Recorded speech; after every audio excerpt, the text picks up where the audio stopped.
Me llamo Mariana López Arriaga. Tengo 47 años. Vivo en la colonia Coyoacán, en la Ciudad de México, en un departamento antiguo con balcón que da hacia una jacaranda que cada primavera se desnuda en flores violetas. Soy costurera de oficio, durante décadas cosí vestidos, remendé camisas y entendí los pliegues de la vida a ritmo de aguja e hilo. Hoy mi vida es un mapa de noches en vela, tazas de café frío, facturas y la memoria de un globo de cumpleaños que nunca dejó de hincharse en el centro de la mesa cuando Sofía era pequeña. Mi contexto es este: un pasado que no me deja dormir, una hija adulta que me mira con ojos que a veces no reconozco, una hermana que sabe cómo mover las fichas de la familia, y una ciudad que huele a pan recién hecho, a humo de auto y a tierra mojada cuando llueve. Vivo con el cansancio de quien ha cargado culpas ajenas y propias. Antes de seguir, si escuchas este tipo de historias que duelen y enseñan, te pido, con todo el respeto, que te suscribas. Compartir esto no es fácil, pero tal vez alguien necesite oírlo. El día en que todo se rompió estuvo empañado por la humedad de septiembre. Habíamos quedado en la casa de mi madre, una casa rectangular con muebles gastados y el reloj de pared que nunca funcionó, porque la familia decidió que hablaríamos, como adultos, decía Lucía, mi hermana menor, con una taza de té humeante entre las manos. Afuera, la calle olía a tortillería y el tránsito a lo lejos sonaba como una respiración mecánica. Dentro, el aire olía a cloro y a perfume barato, había una tensión que vibraba en las paredes, como un hilo que cuando se tensa demasiado promete romperse. Yo pensaba que mi hija estaría de mi lado. Pensaba que después de todo lo que me había ido a buscar en la cárcel, después de las noches en las que le hice sopa en pequeños tazones para que entendiera que se podía seguir viviendo, después de las historias inventadas para que no supiera la verdad, ella entendería. Pensé que habría una mirada protectora, un mamá, que detendría a cualquiera. Yo me aferré a esa certeza hasta el último minuto. Lucía llegó con Mateo, su hijo, ese que siempre fue el pequeño rey de la casa, con la cámara en la mano y un aire de persona que no pide, exige. Lucía tiene la mirada clara y esa sonrisa que no alcanza a iluminar cuando planea. Ella abrió la conversación como quien abre una caja de alfileres. Mariana, dijo, tenemos que decidir qué vamos a hacer con lo de la vieja y la herencia. Y también, con Mateo. Su voz fue igual de precisa que el filo de la aguja que uso para coser. Sofía estaba sentada en la esquina del comedor, apoyada contra la pared, con una taza olvidada en las manos. Ella ha perdido, con los años, esa risa fácil de niña, ahora su rostro guarda líneas que yo llamaría prudencia. Cuando mi mirada se posó en ella, sentí esa mezcla antigua de esperanza y miedo. Esperanza porque mi historia con ella era larga, la llevaba en la barriga cuando nadie me esperaba, la arrullé durante mis años de prisión con cartas que llegaban dobladas y húmedas, miedo porque me di cuenta de que los hijos crecen y se hacen depositarios de verdades ajenas. Fue Lucía quien habló primero del caso que me sigue desde hace 20 años, el choque en la carretera, la noche húmeda y la vida que se apagó en el asiento trasero de un taxi. Dijo la palabra reapertura. Dijo nueva prueba. Lucía la dijo como quien lanza una llave a una cerradura oxidada, sabiendo que si gira, las puertas se abrirán. Yo me quedé en silencio. Guardé la respiración. Los latidos en mi garganta se hicieron tambor. Ella pidió que yo cambiara mi versión. Que dijera que quien conducía aquella noche había sido otra persona. Que, de nuevo, protegiera a alguien de la familia. Si dices la verdad, Mateo se va a la cárcel por años, dijo. Si dices lo contrario, se salva. Sus ojos eran una mezcla de súplica y cálculo. A su lado, Mateo se removió y dijo algo con voz infantil que hizo que el nudo en mi estómago se apretara más. Tía, no puedo pagar por algo que no hice. Yo había pagado. Yo cargué con una condena que nadie me obligó a asumir, pero que asumí como quien pone su cuerpo en un muro para proteger un jardín.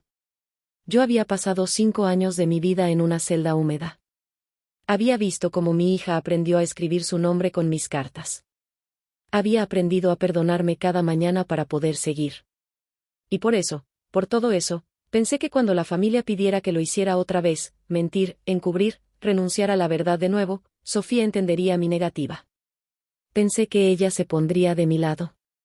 Pensó que mi hija se pondría de su lado. Ella se volvió hacia mí y dijo: Mamá, la voz de Sofía fue firme, sorprendentemente firme, creo que esta vez tienes que decir la verdad. Sentí que alguien me quitaba el suelo. Fue como si el mundo entero, que hasta entonces había girado alrededor de mi sacrificio, hubiera decidido cambiar de eje sin consultarme. Decir la verdad sonó a sentencia y a absolución al mismo tiempo, era una frase pequeña, pero con aristas afiladas. Sofía agregó: no puedo permitir que otra persona pague por lo que hizo otro. No puedo. Y no quiero que la familia nos use otra vez. Hubo un silencio que duró lo que duran las cosas antes de romperse, la taza de té en la mesa, el ruido lejano de una motocicleta, el susurro del ventilador. Mi cuerpo se llenó de frío. Sentí un vértigo viejo, como los que tuve los primeros meses después de salir de la cárcel. El mundo parecía muy grande y yo muy pequeña. Sentí que mi historia con Sofía, todas las noches en vela, las mentiras piadosas, las cartas y las curaciones, se convertían de pronto en otra cosa, en algo que no reconocía. Si esto te está llegando, si de alguna forma te resuena, dale like para que más personas encuentren estas historias. Yo necesitaba creer que Sofía me guardaría. Creí que el tiempo nos uniría en lealtad, y en vez de eso, su mirada fue una puerta cerrándose.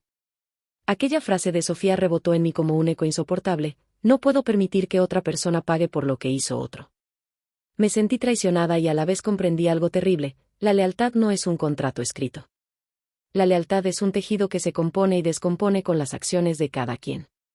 Esa noche, mientras caminaba de regreso a mi taller, con la jacaranda bostezando entre ramas y el viento trayendo el olor de la panadería, supe que había algo que tenía que contar, que contarme.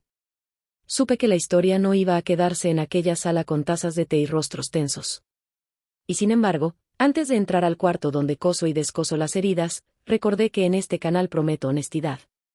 No es fácil contarlo. No es cómodo. Pero si quieres saber cómo seguimos, suscríbete y quédate. Porque lo que ocurrió después fue más duro de lo que nadie imaginó.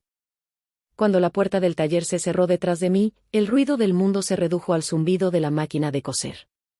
Esa máquina tiene para mí la cadencia de un corazón, un vaivén constante, puntadas que marcan el tiempo y los espacios.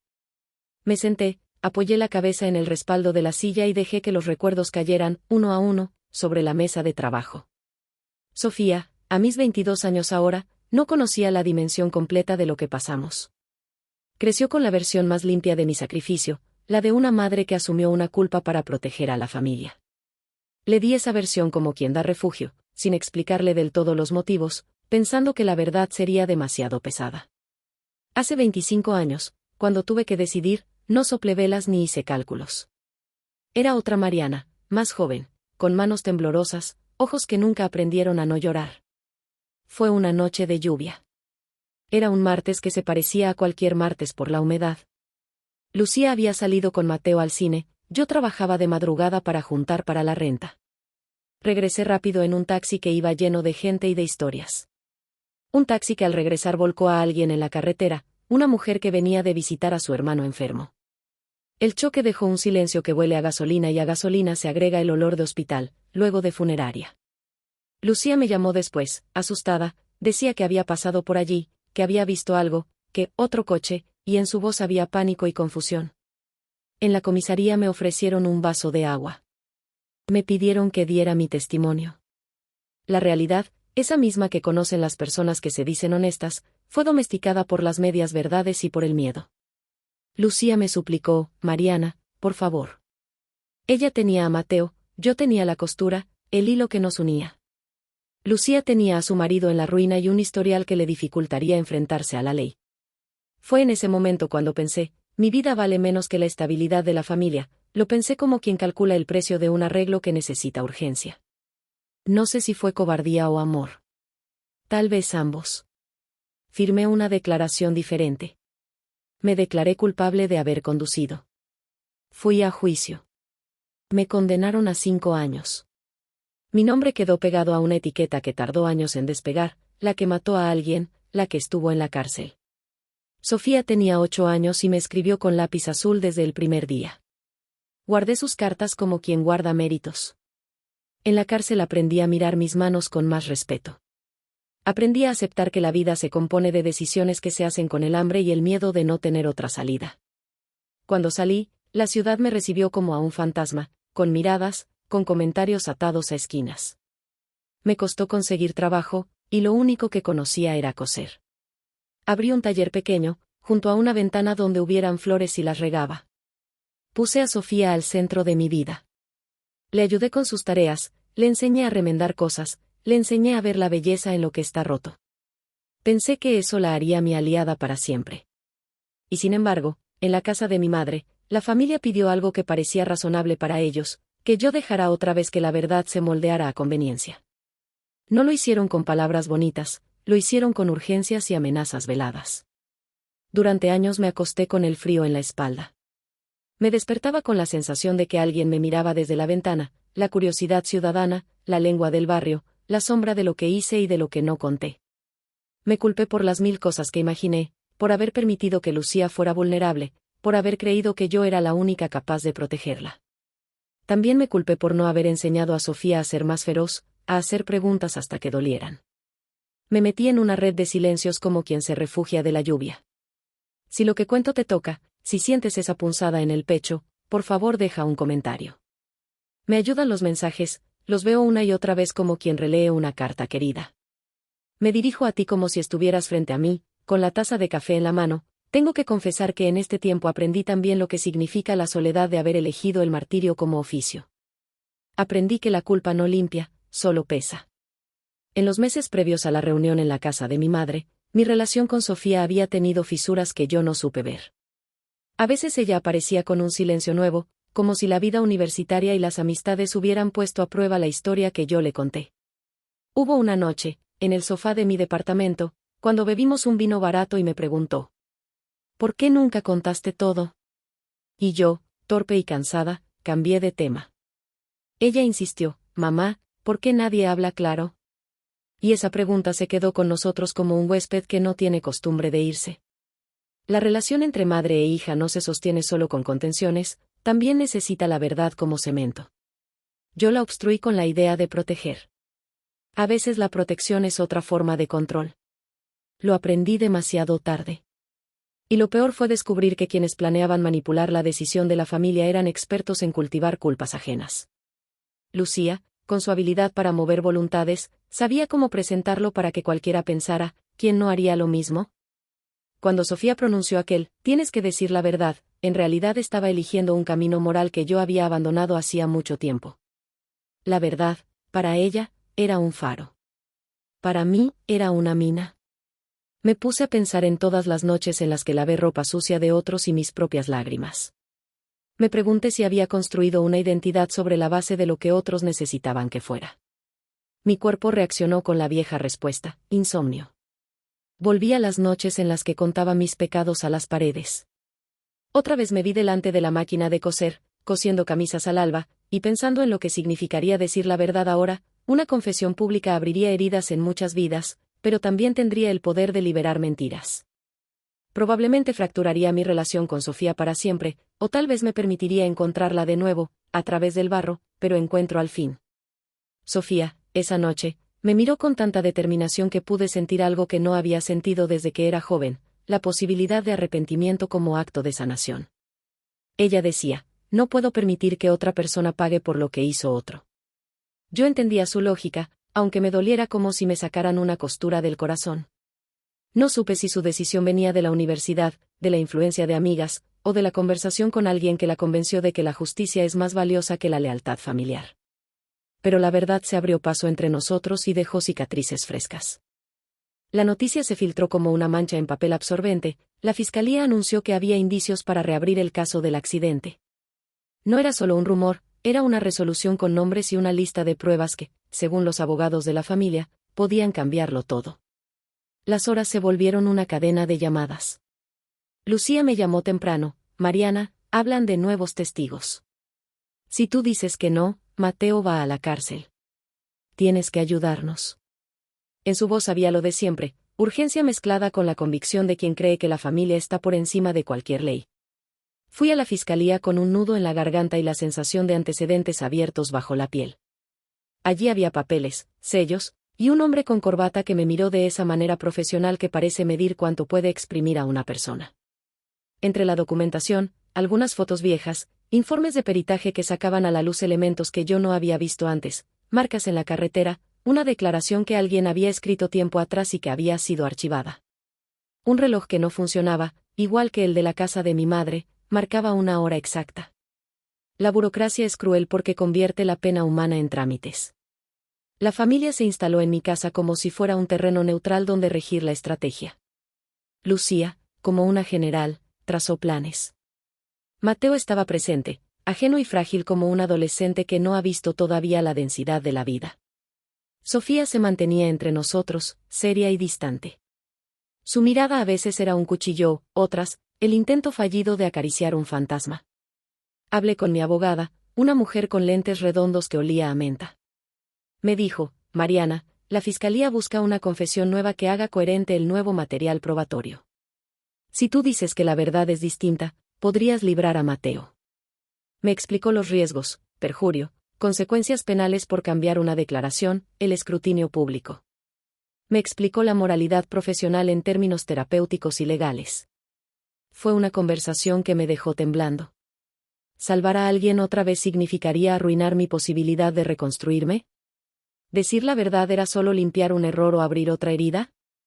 En esos días, la ciudad me golpeaba con su repertorio de sonidos, el vendedor de tamales que gritaba su oferta, el claxon de un autobús, la sirena lejana de una ambulancia que recordaba la fragilidad de la carne. Por la noche, en mi cama, sentía el frío en las costillas. A veces me levantaba y cosía para calmar las manos. Otras veces, miraba las cartas de Sofía, su letra infantil, y me preguntaba en qué momento su ternura se convirtió en un tribunal. La confrontación llegó una tarde cuando Lucía, con una calma que iría descomponiéndose, me dijo: No te estoy pidiendo que mientas por gusto, Mari. Te estoy pidiendo que lo hagas por la familia. Por Mateo. Por tus sobrinos. Su voz fue un jab más que una petición. Luego, como si lo hubiera calculado todo, añadió: Si no lo haces, voy a decir algo que sabes que nadie quiere que salga a la luz. Y entonces no será solo Mateo quien pague. Eso sonó a chantaje. Lo registré así. Sentí que la habitación se volvía pequeña, y que mi respiración era una cuerda que alguien empezaba a tensar. Mi cabeza trabajó como una máquina vieja, imágenes, nombres, recuerdos. Pensé en cada noche en la que le prometí a Sofía que no habría más mentiras. Me negué. Dije, con voz que a veces le tiembla a la mía: No voy a mentir otra vez. Ya pagué mi culpa una vez. No voy a construir otra mentira sobre la que se sostenga otra vida. La respuesta de Lucía fue como un golpe: entonces sabrás lo que hago. Y no te culpes si te destruyo. Ella tenía la ventaja estratégica, conocía mis silencios y mis puntos débiles. Pero más que miedo a lo que Lucía pudiera decir, lo que me amenazaba era la posibilidad de perder a Sofía, perder su respeto, su compañía, su intimidad. Pensé que mi hija me entendería, pensé que mi hija entendería que yo no podía volver a sacrificar mi propia existencia por otra vez, pensé que me apoyaría en la decisión. En cambio, Sofía se levantó y dijo, sin mirar a Lucía pero dejando claro a quien apoyaba: No puedo cargar con la conciencia de alguien más. No puedo verla otra vez convertir la verdad en una red que salva a los de siempre. Si tú no dices la verdad, mamá, yo te retiro mi apoyo. No quiero que hagas lo que crees que te salva a ti pero condena a otra persona. Era un corte. Sus palabras tenían filo, y su postura era la de la justicia moral que muchas veces tienen los jóvenes, sin matices, sin comprender los matices que a nosotros nos hicieron pagar. Ella estaba del lado de la integridad. Estaba convencida de que la verdad debía buscarse aunque destruyera todo. Lo entendí, pero no lo compartí totalmente. ¿Quién era yo para impedir que se salvara una vida? ¿Y quién era yo para sacrificar la mía otra vez? Esa velada terminó con puertas cerradas y silencios que se quedaban como muebles en la casa. Yo me fui a mi cuarto y escuché la ciudad como quien escucha su propio fracaso. A la mañana siguiente, Lucía apareció con papeles en la mano y una carta que decía: Si no lo haces, haré público lo que tanto he guardado. No me pidió con dulzura. Me invadía la certeza de que la familia, a veces, es una maquinaria que pule las voluntades para que encajen en su necesidad. Poco después, un sobre anónimo llegó a mi casa con fotos viejas, un recorte de prensa con mi nombre, una carta sin firma que mencionaba a alguien que yo no había querido nombrar en muchos años. Las fotos mostraban una escena difusa, un momento de mi juventud con un coche que alguien me decía que no reconociera. Fue un nuevo golpe. Lucía había soltado un hilo y yo empecé a ver la red. Si esto te está llegando y piensas en lo que harías en mi lugar, coméntalo. Estoy leyendo. A veces la respuesta de quienes escuchan nos da una brújula que no tuvimos. porque mi hija no solo se había apartado, había tomado una decisión que la convertía en una adversaria. No me miró como una madre necesitada, sino como una mujer que debía examinar su propia ética. Eso dolió. Y también me obligó a preguntar, ¿qué clase de amor construye su lealtad sobre la negación de otros? La presión subió como agua en una olla sin tapa. La fiscalía convocó a testificar, los abogados empezaron a hablar en términos técnicos. Lucía, firme, con su sonrisa calculada, parecía segura de que ella controlaba el tablero. Sofía, con su determinación, se mantuvo del lado de la verdad, según su lectura. Yo me encontré sola en el centro de una encrucijada donde cada camino dolía. El día de mi declaración, la sala de audiencias olía a papel y a sudor. Las bancas estaban ocupadas por gente que yo conocía, vecinos, conocidos, la curiosidad pública. Mateo no estaba. Lucía me miró desde lejos con ojos que no me pertenecían. Sofía entró tardía, con las manos apretadas en el bolso. Su mirada fue un golpe que me atravesó, la veía como a alguien que me juzgaba desde el altar de la razón. El Ministerio Público me preguntó, Mariana, ¿usted mantiene su declaración de años atrás? Tomé aire. Mis manos se sudaban. Miré a Sofía. Ella estaba quieta, lista para escuchar. Retrasé los motivos que me habían llevado a asumir la culpa, hesitación de proteger a la familia, miedo a que mi hermana quedara desamparada, convicciones enredadas con la pobreza y la falta de opciones. Pensé en todas las noches en la cárcel. Pensé en las veces que mi hija escribió mi nombre en una hoja para calmarse. Y dije la verdad. Conté la versión que había contado hace 25 años, la versión que me condenó. Ahora añadí algo más, conté lo que supe después, lo que yo misma no había querido admitir del todo. Dije que aquella noche había habido precipitaciones, que el taxi patinó, y que en mi declaración hubo confusión. Dije que asumí la responsabilidad porque Lucía me lo pidió y porque pensé que nadie más podría protegerse. Dije que amaba a mi hija y que no deseaba que otra vida se arruinara como la mía lo estuvo. Después de mi declaración, ocurrió algo que no esperaba, un testigo apareció, uno al que nadie le había pedido hablar. Era un hombre de mirada cansada que trabajaba en un taller cercano, una persona anónima que, años atrás, había oído algo de la noche en cuestión. Sus palabras fueron claras, no mencionó a Mateo como conductor. Dijo que vio un coche que coincidía con la descripción de otro vehículo. Aquello fue una torpeza para el plan de Lucía. De pronto, la teoría de la familia se tambaleó. Lucía se exaltó. Grité.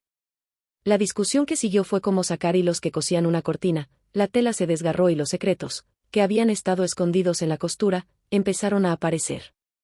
No todo era lo que parecía. En medio del caos, Sofía corrió hacia mí, con lágrimas que no le vi venir, y dijo: Mamá, lo siento. No debía hablarte así. Pero no quería verte rota de nuevo. Yo pensé que sería sanador, pero su abrazo fue breve. Luego, con una expresión que mezclaba rabia y decisión, me dijo: Pero no puedo mentir por nadie. Si vas a hacer lo correcto, hazlo hasta el final. La verdad que dije en la audiencia fue un intento de limpiar, pero la limpieza no fue lo que esperaba. Porque después de mi testimonio, empezaron a salir a la luz otras historias, conversaciones viejas, mensajes guardados, trucos de familia.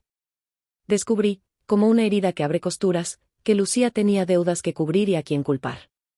Vi documentos de préstamos que la involucraban a ella o a Mateo, contratos que se beneficiaban de la propiedad de la vieja casa.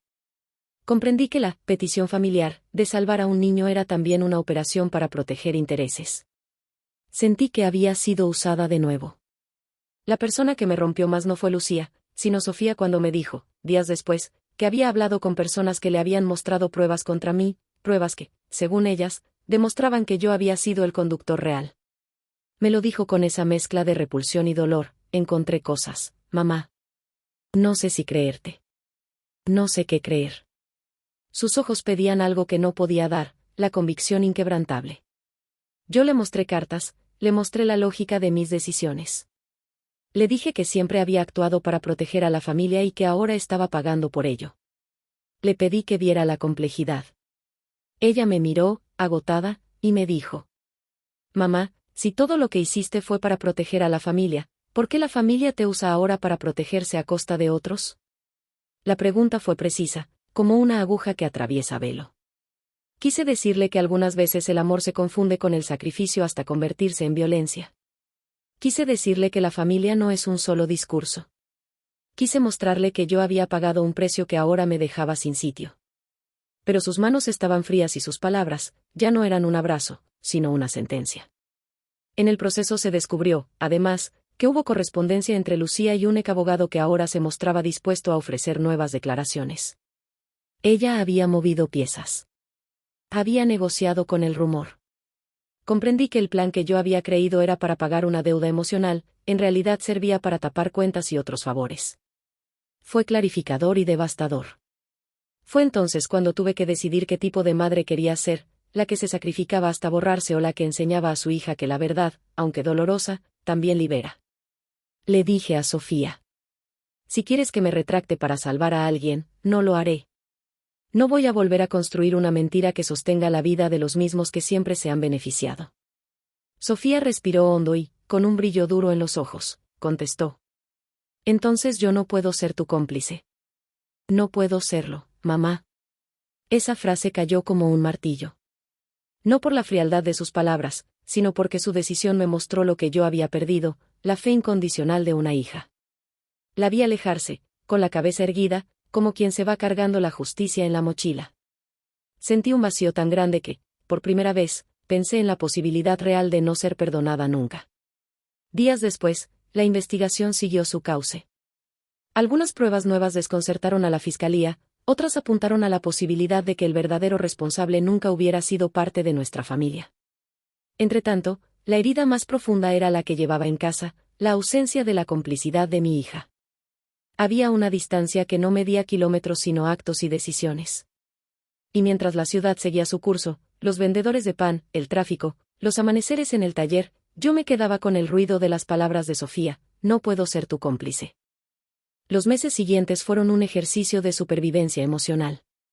La prensa no nos buscó como espectáculos, pero sí como rumores domésticos. La gente en el barrio empezó a mirar mi taller con una mezcla de curiosidad y amable indiferencia. Algunos clientes se fueron, otros se quedaron porque aquí la ropa necesita arreglos y la necesidad es más pragmática que los juicios. Sofía se fue de casa por unas semanas, primero a casa de una amiga, luego a un apartamento pequeño que alquiló con trabajo y esfuerzo.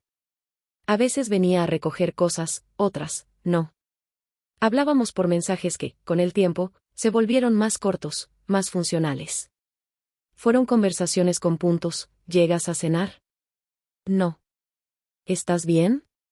Sí. Era la manera en la que dos personas que se aman pero que se hieren se cuidaban sin tocar. Una tarde, cuando la ciudad descansaba en el sopor de un mediodía de domingo, Sofía apareció en la puerta del taller. Venía con una bolsa de pan y una expresión que dejaba entrever que había decidido algo. Se sentó frente a mí y me miró sin prisa. Yo noté las líneas que la vida había tallado en su frente, ella notó la costura incompleta en mi blusa. Mamá, dijo, con esa voz que a veces me recuerda a cuando era niña. He pensado mucho. Hay cosas que no entendí y otras que sí. Siento que te perdí por un tiempo y que tu silencio nos robó a las dos. Yo no supe qué decir. La veía y me llené de todas las odiosas palabras que no quería escuchar: egoísta, mentirosa, cobarde. Pero también había otras palabras, más íntimas: protegiste, sufriste, nos salvaste, y esas me dolían con ternura. Ella añadió: no vine a decirte que esto está bien ni a pedirte que vuelvas a asumir algo que no quieres. Vine a decirte que te quiero. No sé si te puedo decir que te entiendo del todo, pero quiero intentar saber más. Si no puedo apoyarte ahora, no es porque no te ame, es porque quiero entender mejor para no repetir las mismas cosas. Aquella frase fue una rendición suave. No era un perdón completo, pero era un puente. Yo me puse a llorar como si llevara años sin poder hacerlo de verdad. Lloré por la cárcel, por la venta de ropa, por las noches en las que remendé mis sueños y los de mi hija. Lloré por la rabia de Lucía, por el chantaje, por la corrupción doméstica que aprendí a aceptar. Lo cierto es que la investigación siguió su curso. Al final, la evidencia no fue contundente para culpar a Mateo, se dirigió hacia otra línea que señalaría a un tercero y que, con el tiempo, permitió cerrar el caso sin culpar a un familiar directo. No hubo absolución total, hubo más bien un cierre complejo que no borró daños. Para la justicia, los senderos se tejieron con papeles y testimonios; para nosotros, la reparación fue más lenta y menos pública. En los meses que siguieron, reconstruimos algo que no era exactamente lo que fue. Sofía y yo empezamos a ir a terapia juntas. Fue un proceso torpe y honesto. A veces volvíamos a pelear, otras, contamos anécdotas de la infancia, como la vez que quemamos el arroz y lo disfrazamos con salsa. Sofía fue aprendiendo que la verdad no siempre es un arma limpia, a veces es una herramienta con filo que puede cortar lazos y, si se usa con cuidado, también puede coserlos de nuevo. Lucía, por su parte, se distanció. La relación con ella fue irreparable en muchos sentidos. Aprendí que algunas personas prefieren tener razón a tener familia. Ella eligió protegerse a sí misma por encima de otros. Fue una lección amarga sobre los límites, el amor también es poner límites a quienes nos usan. La ciudad siguió siendo la misma, mercados, tamales, bocinas, jacarandas. Pero yo tenía otra manera de verla. Empecé a aceptar que la verdad tiene costos y que el precio de la lealtad no es, necesariamente, la ruina de la propia integridad. Aprendí, con el tiempo, a perdonarme por lo que hice y por lo que no hice. No fue un acto heroico, fue un ejercicio lento de mirar mis decisiones, de asumirlas y de elegir no repetir mecanismos. La penitencia no me limpiaba por sí sola, el perdón, cuando llegó, fue más como un acuerdo entre mi pasado y mi presente.